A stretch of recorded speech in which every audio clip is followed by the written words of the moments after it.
नमस्कार, स्वागत है आपका एनबीएससी न्यूज में और मैं हूं आपके साथ दिव्या शेखावत। जैसा कि आप सभी को मालूम है, गुलाबी नगरी में श्री हनुमंत कथा एवं दिव्य दरबार लगने जा रहा है और इस दिव्य दरबार में पूरे भारत के ही नहीं, मैं कहूंगी कि आजकल तो देश विदेश में भी इनके बड़े चर्चे हैं। श्री श्री धीरेन्द्र कुमार शास्त्री जी, कृष्ण शास्त्री जी हमारे जयपुर की पावन धरा पर पधार रहे हैं और आज मेरे साथ मौजूद हैं इसी को लेकर चर्चा करने के लिए श्री श्री 1008 स्वामी सौरभ राघवेंद्र आचार्य महाराज जी। इनके पावन सानिध्य में कथा का आयोजन होने जा रहा है।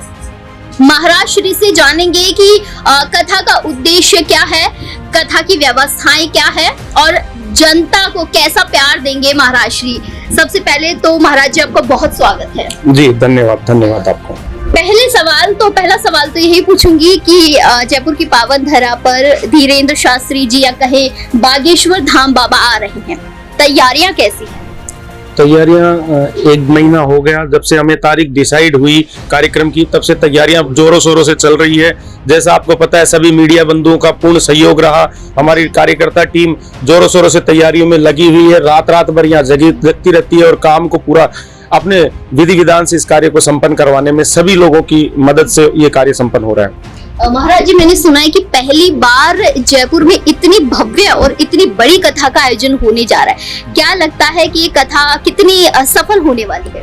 देखिए, पहली बार क्या, इतिहास में पहली बार सबसे बड़ा डोम हमारे जयपुर की पावन भूमि पे बनने जा रहा है। इतना बड़ा टेंट व्यवस्था पहली बार, जहाँ पे एसी रहेगा पूरा, क्योंकि वातानुकूलित बनाना जरूरी था। गर्मी का मौसम है, बारिश अंधड़ तूफान कुछ भी आए उस टेंट के कोई फर्क नहीं पड़ने वाला।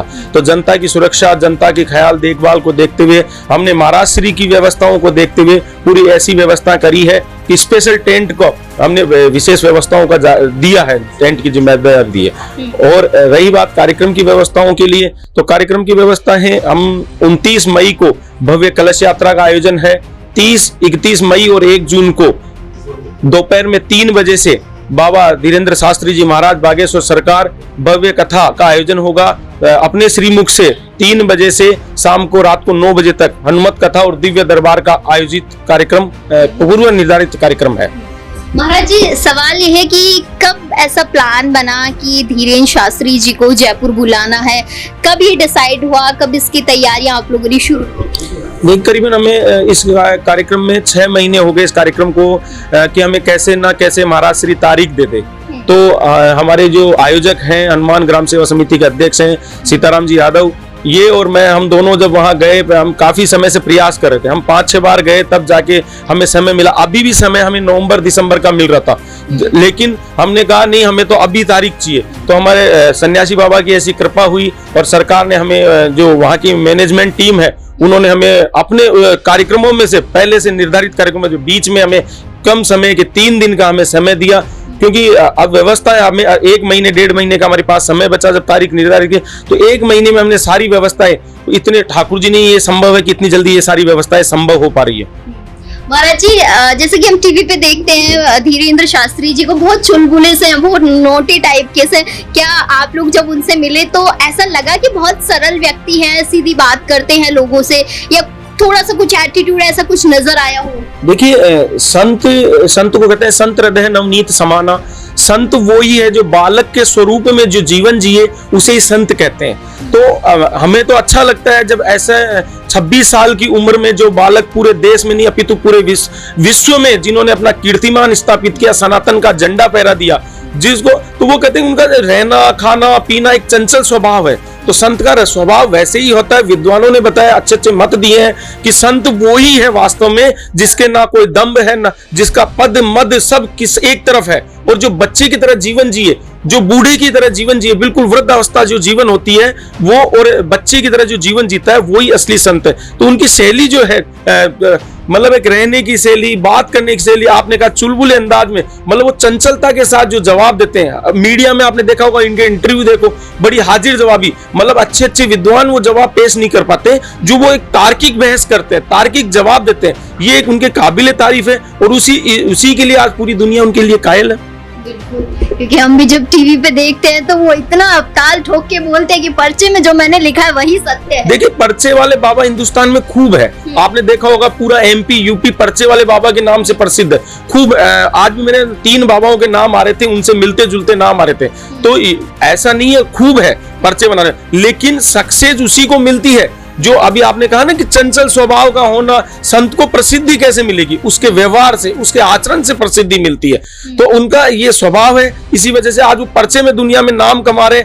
आप यहाँ पे भी देखोगे कार्यक्रम के दौरान, ये नहीं है कि सामने वीआईपी बैठा है वो उसी को बुलाएंगे। वो लास्ट वाली रो में जब कैमरे पे नजर पड़ती है कि उस एलईडी पे नजर पड़ेगी तो पीछे से कह देंगे कि 5D में जो भी बैठा है उसका नाम नरेश कुमार है, किसी का भी नाम बोल देते हैं। फिर नरेश कुमार के नाम से मान लो कि 3 खड़े हो गए कि नरेश कुमार 3 है, लेकिन फिर वो बोलेंगे उनके पिताजी का नाम हनुमान सिंह है, तो वो खुद उठ के आएगा। उसको ये उनकी मतलब एक कहते हैं कि संत कृपा है उनके पास, बहुत सादगी से वो कहते हैं कि मुझे मत पूजो, वो आप बागेश्वर सरकार के पास, खुद बालाजी महाराज के पास अर्जी लगाओ। और हम भी यहाँ से यही प्रार्थना कर रहे हैं कि हमें ये मत कहो हमारे पास 100 फोन आ रहे हैं, महाराज जी आप मिला दीजिए हमें वीआईपी के नाम, तो वो चिढ़ते हैं।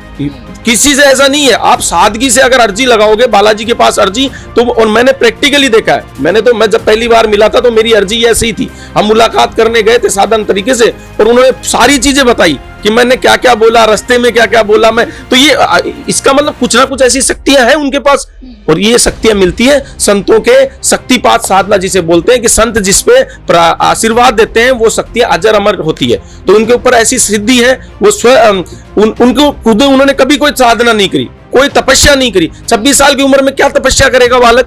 लेकिन देश के लिए अच्छी बात है कि उनको ऐसी साधनाएं पूर्व आचार्यों के द्वारा, पूर्व संत महंतों के द्वारा, वो सन्यासी बाबा के नाम से जो वहां तपोभूमि है सन्यासी बाबा की, उनको आशीर्वाद मिल रहा है। और आज वो सनातन के नाम पे उन्होंने जो मुहिम चलाई है उसके लिए हम बधाई के पात्र हैं। वो तो सनातन धर्म को जोड़कर चलने की उन्होंने जो मुहिम बनाई है, खैर ठीक है, वो जरूरी भी है कहीं ना कहीं। एक सवाल आपने बोला कि उनके जैसे लोग बनने की कोशिश कर रहे हैं। इवन मैंने भी देखा है कि लोग हर कोई आजकल पर्चे वाला बाबा बन के बैठा है कि मैं बता दूंगा पर्चे में क्या लिखा है। इसको लेकर कुछ कहना चाहेंगे? देखिए, ऐसी कई प्रकार की सिद्धियां हैं, ऐसी कई प्रकार की सिद्धियां जिनसे आप अगले का भविष्य बता सकते हो, भूत बता सकते हो, कहते हैं पास्ट फ्यूचर सब बता सकते हैं। लेकिन मेन उसको जब उस मुकाम तक पहुंचाया जाए कि उनकी सिद्धि, वाणी सिद्धि, जब सिद्धि नहीं प्राप्त होगी, मतलब कहते हैं कि मैंने आपके बारे में बता तो दिया, लेकिन अगर वो कार्य सिद्ध नहीं हो रहा तो वो उस आदमी तक वो जुड़ नहीं पाता।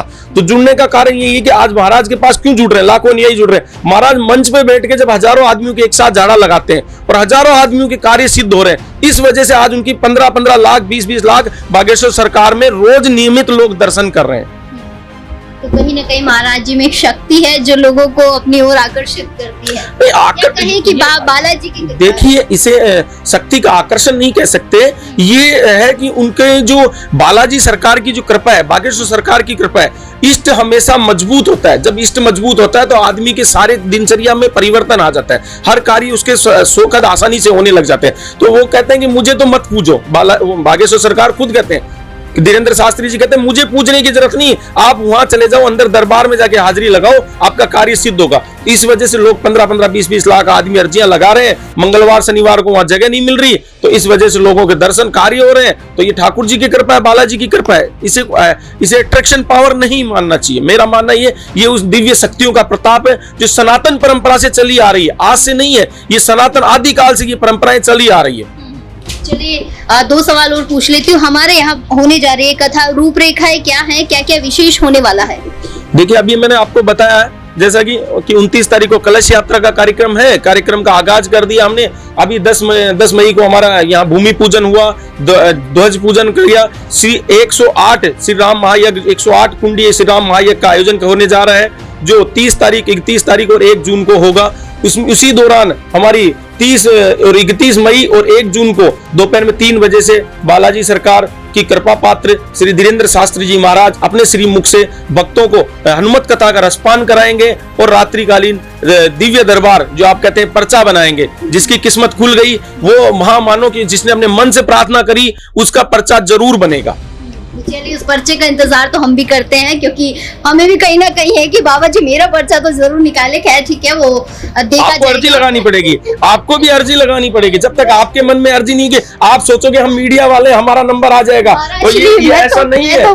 आपका नंबर तभी आएगा जब आप बालाजी की अर्जी लगाओ। एक नारियल लो घर पे और एक श्रीफल नारियल के लाल कपड़ा बांध के, और बालाजी सरकार को कहो कि हम मीडिया में काम करते हैं लेकिन हम मीडिया में नहीं है, हम आपके सेवक हैं, हमें आपका पर्ची बननी चाहिए, हमारा भी नंबर आना चाहिए। तो आपका हम गारंटी करें, कहीं ना कहीं अगर आपके दिल से आपने पुकार लगाई होगी तो आपका पर्चा जरूर बनेगा। महाराज जी, मैं तो वैसे ही बालाजी सरकार की बहुत बड़ी सेवक हूँ। एक आखिरी सवाल के साथ वार्ता को खत्म करते हैं। किसी प्रकार का कोई शुल्क रखा गया हो आने जाने वालों के लिए? देखिए, हमारे यहाँ कार्यक्रम निःशुल्क दिव्य दरबार है, किसी प्रकार का कोई पर्ची नहीं, किसी प्रकार का कोई 1 रुपया कोई भी अगर हमारे नाम से लेता है तो वो दोषी है। हम किसी से 1 रुपया नहीं ले रहे हैं, ना मिलाने का कोई विशेष शुल्क लिखा है हमने, क्योंकि खुद सरकार किसी से 1 रुपया नहीं लेते, तो हमारी क्या औकात है हम उनके नाम पे कोई 1 रुपए की उगाही कर ले, कोई चंदा ले ले।